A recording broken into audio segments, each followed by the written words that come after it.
అదే RTV app వార్తల్ని క్షణాల్లో చదివే అవకాశం ఉంటుంది. ఒక న్యూస్ పేపర్, ఒక టెలివిజన్ ఛానల్ మీ చేతుల్లో ఎప్పుడూ ఉంటాయి. మీ అందరికీ మెదక్ జిల్లా పోలీస్ తరఫున వెల్కమ్.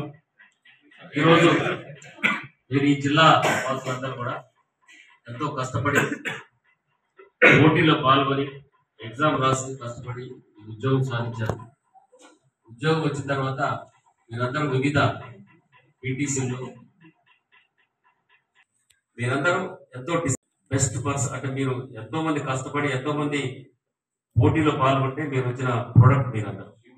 మీరు ఇప్పుడు ఈ జిల్లా పోలీసులో జాయిన్ అయిన తర్వాత కూడా ఫస్ట్ గా మీరు గుర్తుంచుకోవాల్సింది ఏంటంటే, రేపు నుంచి మీరు జాయిన్ అయిన తర్వాత ఇప్పుడు దాకా ఉన్నట్టు దాకా సివిలియన్స్ జాయిన్ అయిన తర్వాత మీకు వివిధ రకాల డ్యూటీలు ఉంటాయి. ఏఆర్ కానీ సివిల్ కానీ, తర్వాత ఉమెన్ పీసీలు అయ్యారు, తర్వాత ఉమెన్ పీసీలు సివిల్, వీళ్ళందరూ కూడా ఏ డ్యూటీ వచ్చినా కూడా డిసిప్లైన్ గా పనిచేయాలని, మంచిగా పనిచేసి పోలీస్ డిపార్ట్మెంట్ కి మంచిగా పేరు తీసేవాళ్ళని కోరుతున్నాం. తర్వాత మీరందరూ కూడా ఇంకొకటి గుర్తుంచుకోవాల్సింది ఏంటంటే, మీరందరూ ఈ జిల్లా 30వ తారీఖున మార్నింగ్ 10 గంటలకు వస్తే మీ అందరూ కూడా డ్యూటీలు ఇవ్వడం జరుగుతుంది. మరిన్ని వీడియోస్ కోసం ఛానల్ ని సబ్స్క్రైబ్ చేయండి. లేటెస్ట్ అప్డేట్స్ కోసం వాట్సాప్ ఛానల్ ని ఫాలో అవ్వండి. అండ్ లింక్ డిస్క్రిప్షన్ లో ఉంది.